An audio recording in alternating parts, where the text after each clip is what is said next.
So it's I think it's a case of we'll see when it ends, sort of thing, and hopefully sort of plan from there. So yeah, going off ever so slightly different tangent as well. There's again, I know it's going through the details on the budget and stuff like that. I really have no social life. So I'll stay here for several hours reading through it. I didn't go home till sort of 6:30 last night, and then up till about 10:30 last night reading through the budget and just rereading everything and scribbling bits. So there's 4.192 of the budget. If anyone ever gets bored to want to read that, non-reimbursed employment expenses for home working. So this is one where if you're an employee and you don't have an office space, your company, your employer is not providing you with office space, and you're working predominantly from home, you can look to claim your £6 a week working from home allowance. Now, that can be done after from your earnings and through a self-assessment at the end of the year, stuff like that. If you've got any other out-of-pocket expenses.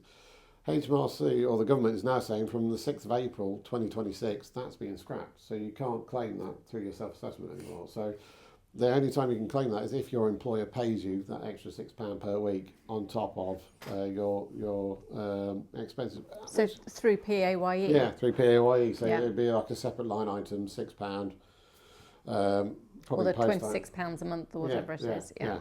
And it's again, I can see their point, because there are people out there who will probably work 1 day a week from home and actually have an office space and then try and claim for the full week. And it's you are trying to stamp out evasion and fraud and stuff, and stuff like that. But again, it is a case of it's one rule for everyone. So there are going to be for every one person taking the mickey, there might be 5 or 6 who actually genuinely do need that. And yes, £312 a year does not sound like a huge amount, especially when you're looking at 20% of that and 40% of that. But if a lot of these guys who are working from home aren't usually in the higher earnings bracket, so 40% of £312 is a fairly decent chunk every year that you're going to be losing because of this. So it surprises me as well, because the feeling is that they don't really love people commuting and the pollution of travel. So people work from home, but now it's almost get back in the office. Get back in work, off you go, sort of thing. And it's, with the business rates and stuff like that, is you've now got to have an office space. And it's like, well, okay, that's got to be big enough to get everybody in. Yeah. And then you've got to have the car parking space as well. Yes. And it's great if everyone can cycle to work, but you're not going to want to cycle to work down the Lincoln bypass or Leeds bypass, are you? No. Certainly not. So, and definitely not the M25, unless you've got a death wish sort of thing. So it then sort of, it feeds into. It always feels like it's very anti-growth, very anti-employee and private sector sort of jive again, sort of thing. So it goes back to this tinkering, doesn't it? Actually, what's that going to bring in? There's nothing substantial here that really can help move us forward. No, it's not going to be.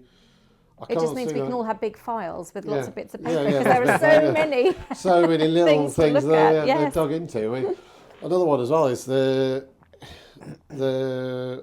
things to do with Uber as well. I've not fully researched it, so I'm probably a bit off the mark. I'll give you, but from what I understand is the Uber was working on the idea that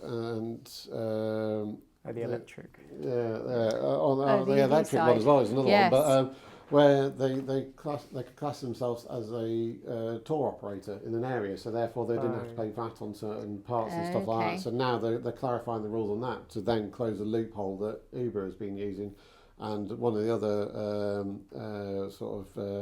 car hire firms out heavily based in London and stuff like that. So, which I think is tour operators margin scheme it's called, from 2nd of January 2026. So they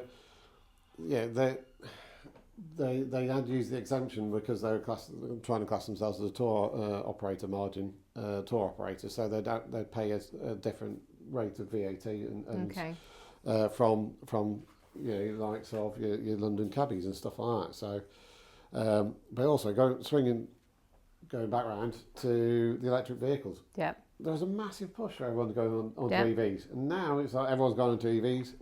I remember sitting there a few years ago saying, "Great, we have this push on EVs, but where's the vehicle tax coming from? Absolutely. Where's and now they've suddenly realised that. They've gone, oh no, yeah, we need to do that." But they have said that they're looking at it being half of the excise vehicle excise duty for a petrol or for a diesel one, which is a nice trade-off. But then the possibility of 3 pence per mile. How do you police that? Is it going to be done through MOTs? How can you make sure the MOT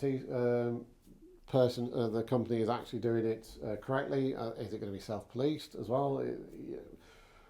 As much as it's nice to think everyone's honest and open and truthful about their affairs, if they were, you wouldn't have HMRC. You wouldn't have the tax avoidance groups and stuff like that to try and tackle this.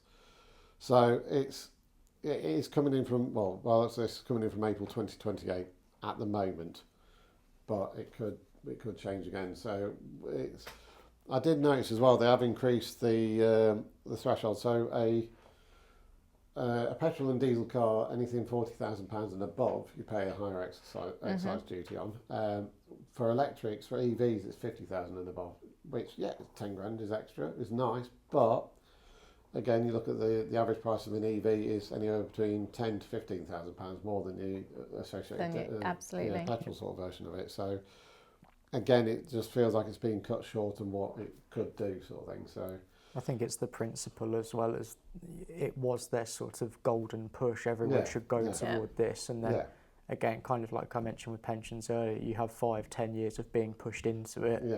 Then they come round the back and say, "Well, now we put everybody in." It's not necessarily about this specific change, whilst that's not welcome either. But it's they don't quite love this as much, or they're not.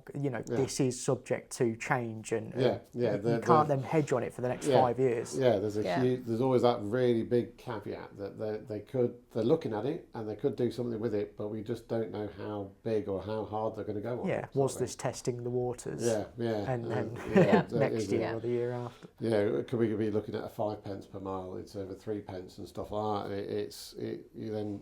Then if that's going to be half of what it's going to be for the associated diesel car, how much the diesel is going to go up by? Because I remember sort of 10, 15 years ago, diesels were the best thing since sliced bread because you could get much further range than you could do on the petrol, and now it's the devil incarnate. It's I think we're going to be doing the same with electric because obviously you've got hydrogen cars that are coming out. There's a push for synthetics fuels as well. Again, mark my words, I think that electric's going to become the devil incarnate because the sourcing for the lithium, the copper and everything like that is very damaging to the earth. And what do you do with the old lithium batteries once they're past the useful life? Disposal of them. Yes, there's disposal as well. So again, whilst it's not polluting at that point, you've got to look at the life cycle of that car. We haven't had that bit yet. We haven't had that yet. And I think in the next 5 to 6 years, I wouldn't be surprised if there is something. It's where we need our crystal ball, isn't it? I know. It's trying to find one of those. But at the moment then, for EVs, what we're seeing is an increase coming in. And when was that from? So April 2028 at the moment. 2028. So we've got another consultation going on. Yeah, we've got another consultation with it. Yeah. That's in line as well with the increase in benefit in kind allowances and stuff like that. So your BIC's going up 1% each year. Each year, yes. As well. So, whilst yes, they are still the cheapest option out there for benefit in kind for company cars, they might be getting to a point where they're not. Where the benefit's being eroded. Yeah. So.